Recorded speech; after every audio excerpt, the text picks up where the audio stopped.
Hi everyone, it's Lyndsay from Canada, and I've just woke up here in the morning to some terrible news. I'll read it to you. So Palestinian medical sources confirmed the Palestinian woman who was killed by Israeli occupation forces yesterday didn't carry an explosive belt, as the army claimed, but was instead 5 months pregnant. Her only fault was walking the wrong route and not understanding Hebrew. So I've told you guys previously about the checkpoints that Palestinians have to go through to move. They cannot move freely throughout occupied Palestine. Okay, so she was trying to go through to get to where she needed to go.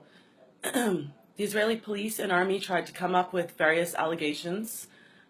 Usually these allegations are completely bought hook, line, and sinker unless there is video evidence, which we have seen videos of the Israeli occupation forces planting knives. We've seen them shoot people who had no weapon on them. So they said the usual claim, carrying a knife.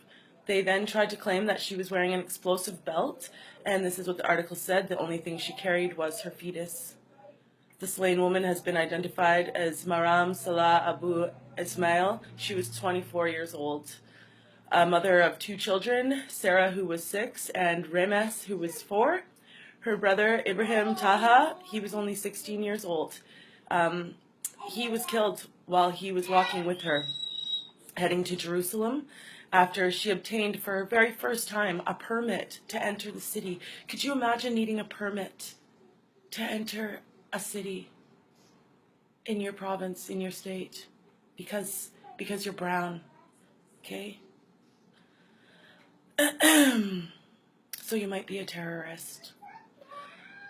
Okay, in contrary to the Israeli allegation that Maram carried a knife and the second allegation of her carrying an explosive, eyewitnesses said the 2 victims walked the wrong route while heading to Kalandia terminal, as they turned the route that is only used for vehicles instead of the pedestrian path.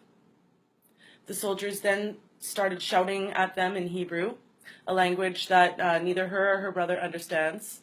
Then the woman froze in fear before the soldiers started firing at her, and when her brother rushed to rescue her, the soldiers shot him too, and both were left to bleed to death. They were tens of meters away from the soldiers, and contrary to the military allegations, they did not attempt to attack any soldier or officer. An eyewitness from Jerusalem said after the soldiers shot the pregnant woman and her brother, they retreated a few meters back and fired several additional live rounds on them, confirming the kill. We've seen this before. Quote, there was no stabbing attempt and no reason for the army to shoot. The soldiers shot them from a distance and later fired more rounds to confirm the kill, Ahmad said. The soldiers then placed 2 knives next to the lifeless body of the pregnant woman, and shortly after that, the police published pictures showing 3 knives. A bus driver who witnessed the shooting said an Israeli soldier who's standing behind a large concrete block shot the woman from a distance of more than 20 meters.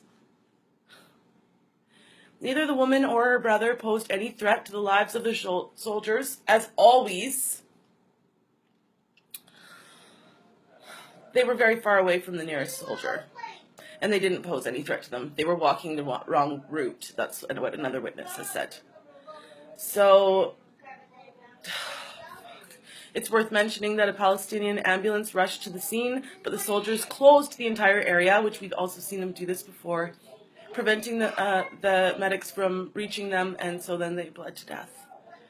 More than an hour after the shooting, Israeli military medics placed the corpses of the 2 Palestinians in black bags and took them away.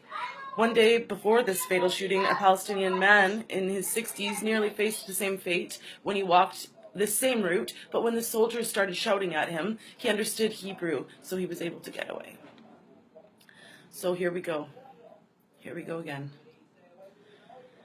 So that's why I call it a Holocaust, because they are literally exterminating, and no one is getting up in arms about this. The Palestinian people are being exterminated, and we're watching it. And now there's this, an explosive belt, and it was a baby in the woman's stomach. So now there's 3 people dead from that one. Please, share the story. It's going to be in the link in the bottom in the comments.